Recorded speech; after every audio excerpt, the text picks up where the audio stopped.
నమస్కారం. ఈటీవీ 360కి స్వాగతం. ముందుగా ప్రధాన అంశాలు. కాంగ్రెస్ అధ్యక్ష పదవికి సోనియా రాజీనామా, నూతన వ్యక్తిని ఎన్నుకోవాలని ప్రతిపాదన.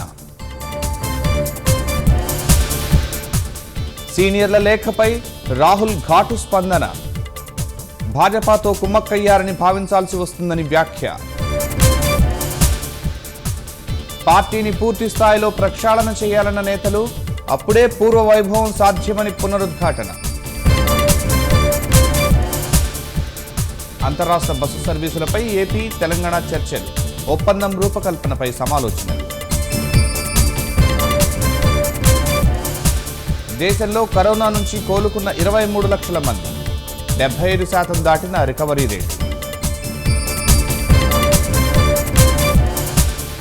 చైనాతో చర్చలు విఫలమైతే మరో వ్యూహం ఉందన్న త్రిదళాధిపతి, సైనిక ప్రత్యామ్నాయంపై సంకేతాలు. గుజరాత్లో తగ్గని వరద ఉధృతి, నీట మునిగిన పారిశ్రామిక నగరం జామ్నగర్.